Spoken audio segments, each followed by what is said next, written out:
قرآن عربی میں نہیں پڑھ سکتے، اس کا اردو ترجمہ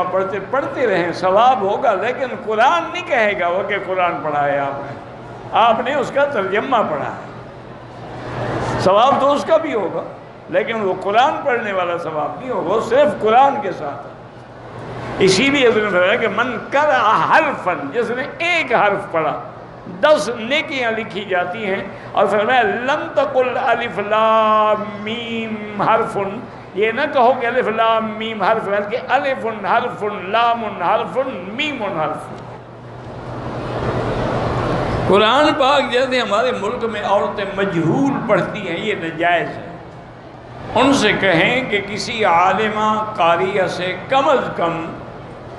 ایک پارے کی تصحیح کرا لیں، پھر سارا قرآن انشاءاللہ صحیح ہو جائے گا۔ جب چند صورتیں صحیح طریقے سے وہ پڑھا دے گی تو اندازہ ہو جائے گا کہ کیسے پڑھنا ہے، مجہول پڑھنا جائز نہیں ہے۔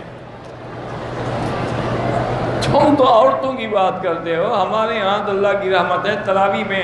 ہمارے حافظ صاحبان جو ہیں وہ بھی ایسا قرآن پڑھتے ہیں کہ بس یعلمون تعلمون یعلمون تعلمون کا ہی پتہ لگتا ہے، باقی تو کسی آیت کا پتہ نہیں لگتا کیوں کیا پڑھ رہے ہیں۔ یہ دیکھیں، یہ ائمہ کرام جو حرم میں نماز، چونکہ یہ علماء ہیں،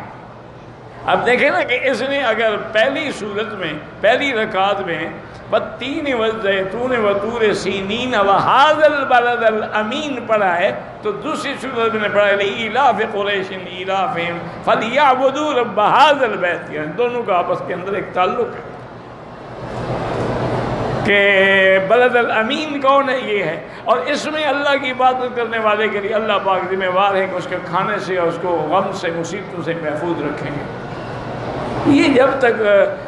قرآن، یہ لوگ آپ یقین کریں، اگر آپ غور کریں نا ان کے ایک ایک آیت پہ، تو بالکل قرآن سمجھ آ رہا ہوتا ہے کہ کیا پڑھ رہے ہیں۔ ہمارے یہاں تو بس ایک گزارا ہے، بہرحال نماز تو ہو جاتی ہے جیسے بھی پڑھو، لیکن کوشش کرو کہ فَلْيَؤُمُّكُمْ أَقْرَؤُكُمْ، امام اس کو بناؤ جو قاری ہو قرآن،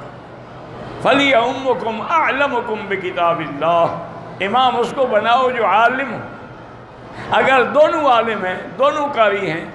اب حضور نے فرمایا فَلْيَؤُمُّكُمْ أَكْبَرُكُمْ سِنًّا، اس کو امام بناؤ جو بڑی عمر والا، تاکہ اس کا احترام زیادہ ہوگا۔ حتیٰ کہ فقہاء نے بڑی عجیب عجیب شرطیں لکھی، احسنکم وجہاً، چہرہ بھی خوبصورت ہو، تاکہ مقتدی اس سے محبت کرے، اس سے کراہت نہ کرے۔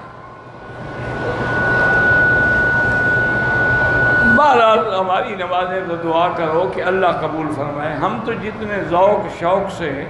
نعت خوانی کرتے ہیں نا، اتنے ذوق سے قرآن نہیں پڑھتے ہیں۔ ہمارے ہاں نعت خوانی کی جو ایک عذاب چل پڑا ہے، یہ خانی جو ہے نا، جہاں لگ جائے بس ڈرو، کل خانی، نعت خانی، فلانی خانی، فلانی نانی، فلانی، یہ کیا ہے؟ اِنَّ لِلَّهِ وَإِنَّا إِلَيْهِ راجعون۔ من مكة حبيبي نور سطع المدينة،